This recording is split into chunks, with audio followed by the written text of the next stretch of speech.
प्रिय विद्यार्थियों, हिंदी गुरु YouTube channel में मैं सलीम खान आप सभी का हार्दिक स्वागत करता हूं, अभिनंदन करता हूं। जैसा कि आप सबको पता है कि वर्तमान में देश में एक महामारी का दौर चल रहा है और इस संकट के समय में विद्यार्थियों की जो शैक्षिक स्तर है वो कहीं गिर न जाए, इसलिए हम हमारे YouTube चैनल के माध्यम से जो 12वीं कक्षा का जो सिलेबस है, जितने दिन ये महामारी का दौर चलता है उतने दिन हम YouTube चैनल के माध्यम से अध्ययन करेंगे। तो जिन विद्यार्थियों ने मेरे YouTube चैनल को सब्सक्राइब नहीं कर रखा है वो चैनल को सब्सक्राइब कर लें, ताकि आगामी जो भी वीडियो डाला जाए वो आप के पास नोटिफिकेशन के माध्यम से पहुंच जाए और आप उसको देख सकें। तो प्रिय विद्यार्थियों, आज हम शुरुआत करते हैं कुंवर नारायण अनिवार्य हिंदी के अंदर। कुंवर नारायण का एक अध्याय है, एक कविता है, कविता के बहाने। ये कविता के बहाने, सबसे पहली बात इसकी ये है कि ये इन दिनों काव्य संग्रह से संकलित है और इस कविता के अंदर आज का जो वर्तमान युग है, जो यांत्रिकता के दबाव के कारण कविता का अस्तित्व मिट जाता है, उस ऐसे समय के अंदर कविता लेखन की जो अपार संभावनाएं होती हैं, उन संभावनाओं को समझने का ये कविता जो है हमें अवसर देती है कि वर्तमान युग के अंदर व्यक्ति जो है वो क्या करता है कि अपनी प्रसिद्धि के लिए कवि जब कविता लिखता है तो वो कविता लिखने बैठता है तो वो अपनी प्रसिद्धि को ध्यान में रखता है, उसमें क्लिष्टता का प्रयोग करता है, उसमें छंद अलंकार रस गुण इनका प्रयोग करता है और उसको एक ऐसे स्तर पर ले जाता है जब वो अपने भाव से अलग हो जाती है। जो मूल भाव वो प्रकट करना चाहती है वो उससे भटक जाती है। यहाँ कवि क्या कहता है, यहाँ कवि का मानना है कि ये एक ऐसी यात्रा है जो चिड़िया, फूल से लेकर के बच्चे तक ये यात्रा तय की जाती है और इन तीनों में आपस में सुंदर संबंध होते हुए भी इनका जो है, जैसे चिड़िया है, फूल है, इनका एक निश्चित दायरा है, एक सीमाबद्ध है, ये इनकी एक सीमा है। लेकिन बच्चों का जो खेल है वो बच्चों का खेल, उसकी कोई निश्चित सीमा नहीं है। और दूसरा इसके अंदर ये भाव प्रकट किया गया है कि रचनात्मक ऊर्जा के कारण सीमाओं के बंधन अपने आप ही टूट जाते हैं। सीमाएं तो होती है लेकिन रचनात्मक ऊर्जा के कारण सीमाओं के बंधन स्वयं ही टूट जाते हैं और कविता जो है इन सीमाओं के बंधनों को लांघ करके आगे बढ़ते हुए एक दूसरे को जोड़ने का प्रयास करती है। ये इस कविता का मूल सार है। इस कविता का मूल सार यही है कि भाई चिड़िया की उड़ान एक सीमित दायरे तक होती है, एक सीमित क्षेत्र होता है, वहीं तक वो उड़ान भर पाती है। फूल है तो फूल भी एक सीमित क्षेत्र तक ही अपनी खुशबू बिखेर सकते हैं, लेकिन कविता की तुलना अगर हम इनसे करें तो कविता की उड़ान का दायरा सीमित नहीं है, कविता की खुशबू का दायरा सीमित नहीं है। और दिन प्रतिदिन पाठक वर्ग जैसे जैसे इसको पढ़ता रहता है, एक पाठक से दूसरे पाठक तक ये जैसे जैसे बढ़ती रहती है, वैसे वैसे इसका दायरा जो है वो भी विस्तृत होता चला जाता है। तो कविता का क्षेत्र जो है वो अति व्यापक है, ये इसके अंदर बताया जाएगा मुख्य रूप से। तो अपनी अपनी किताबें जो है वो खोलें और मैं जैसे जैसे आपको आप ये मान के चलिए कि आप कक्षा के अंदर पढ़ रहे हैं और मैं आपको पढ़ा रहा हूँ, तो उस हिसाब से आपको पढ़ना है। देखिए पहला पैराग्राफ, पहला पद्यांश जो है वो इस कविता का ये है कि कविता एक उड़ान है चिड़िया के बहाने। कविता एक उड़ान है चिड़िया के बहाने, कविता की उड़ान भला चिड़िया क्या जाने। बाहर भीतर इस घर उस घर, कविता के पंख लगा उड़ने के माने, चिड़िया क्या जाने। कवि प्रस्तुत पंक्तियों के माध्यम से अपने मनोभावों को व्यक्त करते हुए कहता है कि कविता की कल्पना जो है, कविता की कल्पना की मोहक उड़ान होती है। कविता जो है वो कल्पना की एक मोहक उड़ान होती है। कैसे होती है? क्योंकि कवि अपनी कल्पनाओं के आधार पर ही कविता का सृजन करता है, और जब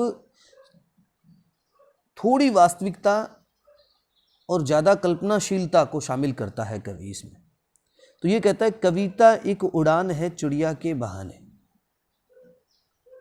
कवि चिड़िया की उड़ान को देखता है और चिड़िया की उड़ान को देख करके नई नई कल्पनाएं प्रस्तुत करता है,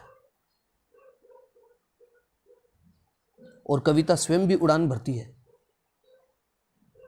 क्योंकि उसमें नए नए भाव विचार आते ही रहते हैं कल्पनाओं के माध्यम से। तो कविता की उड़ान जो है वो असीमित होती है, क्योंकि वो कल्पनाओं के आधार पर लिखी हुई होती है। तो कवि कहता है कि कविता एक उड़ान है चिड़िया के बहाने। अब उन दोनों में वो समानता स्थापित करने की कोशिश करता है। वो प्रयास करता है कि देखते हैं कि चिड़िया की उड़ान और कविता की उड़ान जो है वो एक जैसी है या नहीं। तो ये कहता है कि कविता एक उड़ान है चिड़िया के बहाने, कि कविता की उड़ान और चिड़िया की उड़ान क्या एक जैसी है? तो वो कहता है कि नहीं, नहीं है। क्यों नहीं है? क्योंकि कविता काल्पनिक उड़ान भरती है और उसकी कोई निर्धारित सीमा नहीं होती है, एक निश्चित सीमा नहीं होती है। कविता की उड़ान और चिड़िया की उड़ान की तुलना करता है और वो कहता है कि कविता की उड़ान और चिड़िया की उड़ान, कविता की उड़ान भला चिड़िया क्या जाने, कि जिस तरीके से कविता उड़ान भरती है उस तरीके से चिड़िया जो है वो नहीं भर सकती। क्यों नहीं भर सकती?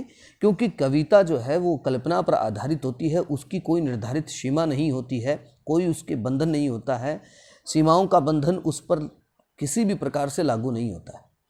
तो ये कहता है कि कविता एक उड़ान है चिड़िया के बहाने, कि कविता और चिड़िया की उड़ान क्या एक जैसी है? फिर कवि कहता है कि कविता की उड़ान भला चिड़िया क्या जाने, कि कविता जिस प्रकार से उड़ान भरती है उस प्रकार से क्या चिड़िया उड़ान भर सकती है? कवि कहता है कि नहीं, क्योंकि चिड़िया एक सीमित दायरे तक ही सीमित रहती है, लेकिन कविता की उड़ान जो है कल्पनाशीलता के आधार पर होने के कारण कविता की उड़ान असीमित होती है। बाहर भीतर इस घर उस घर, कविता के पंख लगा उड़ने के माने, कि बाहर से भीतर, इस घर से उस घर, ये चिड़िया की उड़ान से संबंधित बताया गया है कि चिड़िया की उड़ान जो है वो एक सीमित दायरे तक होती है, बाहर से भीतर, इस घर से उस घर तक, एक घर से दूसरे घर तक, कविता के पंख लगा उड़ने के माने, कि जिस ये चिड़िया जो है वो तो क्या है, बाहर से भीतर, एक घर से दूसरे घर तक, एक सीमित क्षेत्र, एक सीमित दायरे तक ही वो उड़ान भर सकती है, परंतु कविता के पंख लगा उड़ने के माने। लेकिन कविता जिस प्रकार से, कविता कल्पनाओं के पंखों के आधार पर जिस प्रकार से उड़ान भरती है, वैसे चिड़िया जो है वो उड़ान नहीं भर सकती है। चिड़िया क्या जाने, यानी वैसी उड़ान जो है वो चिड़िया उड़ नहीं सकती है। अर्थात चिड़िया की उड़ान और कविता की उड़ान की तुलना जो है वो नहीं की जा सकती है, यानी कविता और चिड़िया की उड़ान में तुलना, समानता जो है वो नहीं दर्शाई जा सकती है। तो सारांश में इसका सार यही कहना चाहूँगा कि कवि जो है वो चिड़िया की उड़ान और कविता की उड़ान में तुलना करते हुए कहता है, क्या चिड़िया की उड़ान और कविता की उड़ान एक समान है?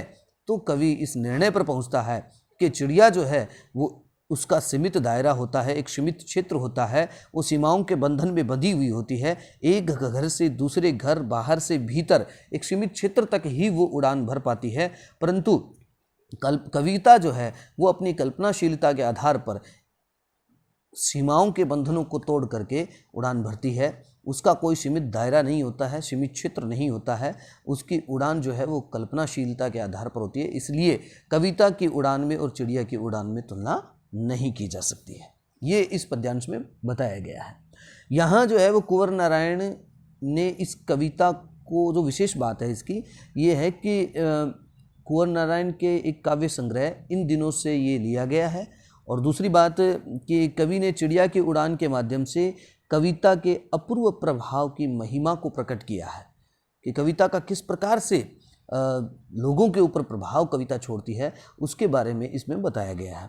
और दूसरी बात, कविता के पंख लगा उड़ने में यहाँ जो है कि कविता के पंख लगा उड़ने, अब यहाँ कल्पनाओं के पंख को माना गया है, कविता के पंख नहीं होते हैं, कविता के पंख नहीं होते हैं। यहाँ मानवीकरण किया गया है, इसलिए यहाँ पे मानवीकरण अलंकार हो जाएगा। और साथ ही साथ यहाँ रूपक भी दिया गया है, इसलिए रूपक अलंकार भी हो जाएगा। तो यहाँ दो अलंकार होंगे, कविता के पंख लगा उड़ने के माने, इस पंक्ति के अंदर मानवीकरण अलंकार भी है और रूपक अलंकार का भी प्रयोग किया गया है। फिर दूसरा पैराग्राफ इसके अंदर यह है कि कविता एक खिलना है फूलों के बहाने। कविता एक खिलना है फूलों के बहाने, कविता का खिलना भला फूल क्या जाने। बाहर भीतर इस घर उस घर, बिना मुरझाए महकने के माने, फूल क्या जाने। अब यहाँ पहले कविता की तुलना चिड़िया से की गई, अब कवि जो है कविता की तुलना कर रहा है फूल से, कि फूलों का खिलना और कविता का खिलना क्या एक समान है। कवि कहता है कि खिलना यहाँ विकसित होने से संबंधित है, कि जैसे फूल विकसित और पल्लवित होते हैं, वैसे ही फूलों की तरह ही कविता में भी नए नए रंग, भाव, सौंदर्य आ जाते हैं।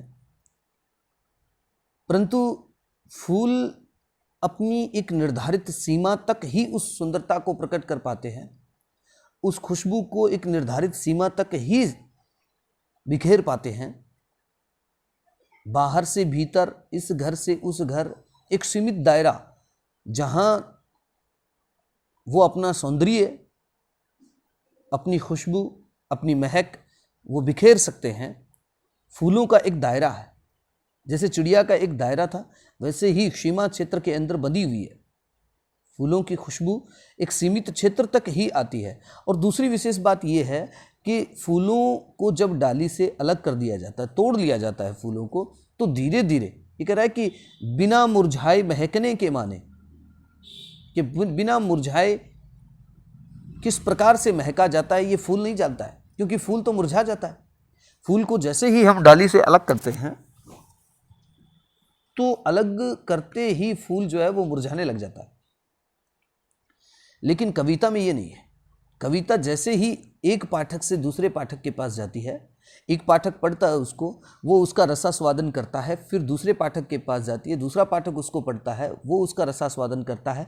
तो इस प्रकार से एक पाठक से दूसरे पाठक तक वो जाती है, तो उसकी जो खुशबू है उसमें वृद्धि होती जाती है, वो मुरझाती नहीं है, उसमें एक नई ताजगी आने लग जाती है। तो कवि कहता है कि फूल खिलने के बाद में मुरझा जाता है, परंतु कविता जो है वो बिना मुरझाए ही महकती रहती है। इसलिए फूलों का खिलना और सुगंध फैलाना एक सीमित प्रक्रिया है, एक सीमित दायरे तक ही है। इसके विपरीत कविता जो है वो घर से बाहर, इधर से उधर, सर्वत्र जगह, हर जगह अपने भाव सुरभि को, खुशबू, अपने भावों की खुशबू को वो बिखेरती रहती है। अतः फूल कविता के सुगंध बिखेरने और महकने की अगर हम तुलना करें, तो फूलों के साथ कविता की तुलना नहीं की जा सकती है। क्या कहा है कवि ने?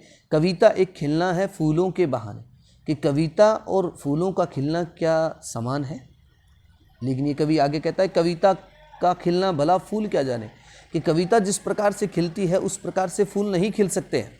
क्योंकि कविता क्या है, कविता अपने भाव सौंदर्य के माध्यम से निरंतर उसमें निखार आता रहता है, सुंदरता उसकी सर्वत्र बिखरती रहती है, और फूलों की एक निर्धारित सीमा है, वहीं तक वो अपनी सुंदरता, अपना रंग और अपनी खुशबू को बिखेर सकते हैं। ये कहता है बाहर भीतर, इस घर उस घर, यानी बाहर से भीतर, एक घर से दूसरे घर तक। फूल तो सीमित दायरा है, फूल का सीमित दायरा है, वो सीमित दायरे तक ही अपनी खुशबू और अपने रंग सौंदर्य को बिखेर पाते हैं। परंतु अगर हम कविता की बात अगर करते हैं तो उस बाहर भीतर, इस घर उस घर, उसका कोई सीमित दायरा नहीं है। वो आगे से आगे अपनी खुशबू बिखेरती रहती है और नया रंग, नए भाव सौंदर्य जो है वो लोगों के सामने प्रकट करती रहती है। जैसे जैसे पाठक वर्ग उसको पढ़ता है वैसे वैसे और ज़्यादा उसमें निखार आता रहता है। बिना मुरझाए महकने के माने, यानी बिना मुरझाए कैसे महका जाता है, खुशबू कैसे बिखेरी जाती है। भी फूल क्या है, फूल तो डाली से अलग करते ही मुरझाने लग जाता है, उसकी सुंदरता भी नष्ट हो जाती है, उसकी खुशबू भी कम हो जाती है। परंतु कविता की यदि हम बात करें तो कविता जो है वो बिना मुरझाए महकती रहती है, वो मुरझाती नहीं है, वो महकती रहती है। एक पाठक पढ़ता है, फिर दो पढ़ते हैं, फिर अनेक पढ़ते हैं, सीमा का भी बंधन नहीं है। भारत में लिखी गई कवियों के द्वारा लिखी गई कविता ऑस्ट्रेलिया के अंदर पढ़ी जा रही है, अमेरिका के अंदर पढ़ी जा रही है। अमेरिका के जो अंग्रेजी जो साहित्यकार हैं उनकी रचनाएं जो है वो भारत में पढ़ी जा रही है। तो इनका कोई भौगोलिक सीमा का कोई बंधन इन पर नहीं है। ये निरंतर जो है वो आगे से आगे नई खुशबू बिखेरते हुए बढ़ती रहती है। तो ये कहता है कि ये इसलिए कविता का खिलना और फूलों का खिलना एक समान नहीं है। अगला पैराग्राफ है इसके अंदर, कविता एक खेल है बच्चों के बहाने, बाहर भीतर यह घर वह घर, सब घर एक कर देने के माने, बच्चा ही जाने। अब कवि यहाँ क्या कहता है, कवि कविता को बच्चों के खेल के समान है। कवि क्या कहता है कि कविता एक बच्चों के खेल के समान है। कवि बच्चों के खेलों को देख करके उनकी शाब्दिक क्रीड़ा करने की चेष्टा करता है, बच्चों के खेल को देख करके अपने शब्दों में पिरो करके उसको प्रस्तुत करने का प्रयास कर रहा है कवि। और कवि कहता है कि कविता एक खेल है बच्चों के बारे, कि बच्चों का खेल और कविता एक जैसी है। कैसे, बाहर भीतर यह घर वह घर, बाहर से भीतर, एक घर से दूसरे घर, सब घर एक कर देने के माने।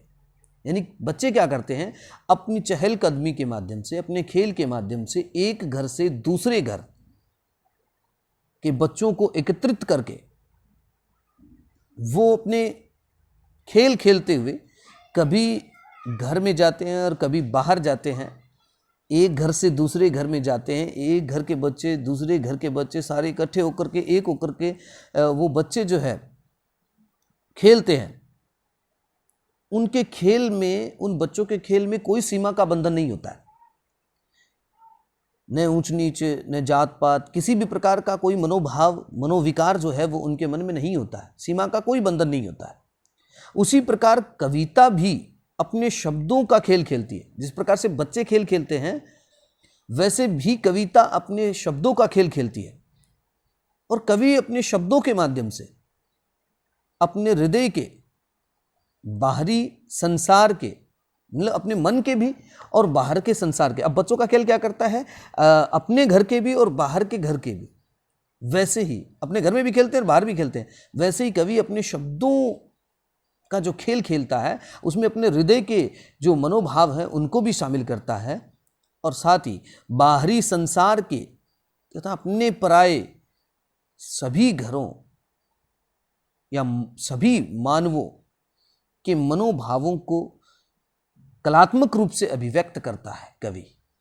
कवि अपने हृदय के, संसार के और अपने और पराये लोगों के सभी मानवों के मनोभावों को कलात्मक रूप से अभिव्यक्त करता है।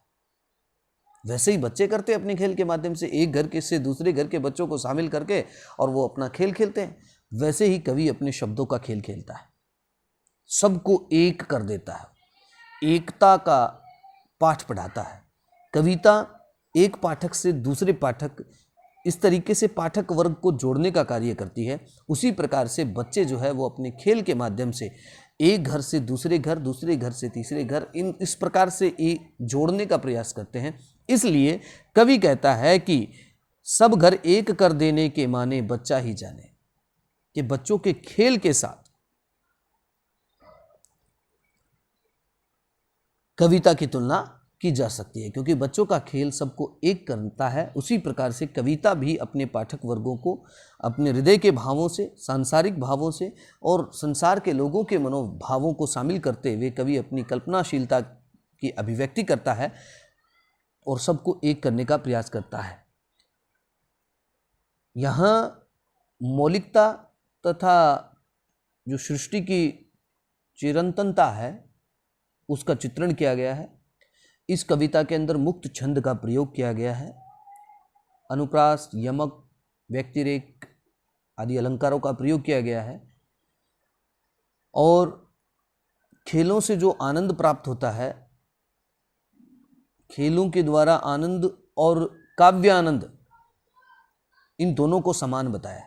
यानी खेल, बच्चे खेल खेलते हैं, उस खेल से जिस प्रकार से आनंद प्राप्त होता है, उसी प्रकार से पाठक वर्ग जब कविता का पाठन करता है, पढ़ता है कविता को, तो उसको काव्य आनंद की प्राप्ति होती है, काव्य आनंद प्राप्त होता है उसे। तो खेलों का आनंद, खेलों से प्राप्त आनंद और काव्य आनंद दोनों को एक समान यहाँ बताने का प्रयास किया गया है। और अगला जो चैप्टर है, कविता बात सीधी थी पर भाषा के चक्कर में जरा टेढ़ी हो गई, ये हम अगली कक्षा के अंदर पढ़ेंगे। धन्यवाद।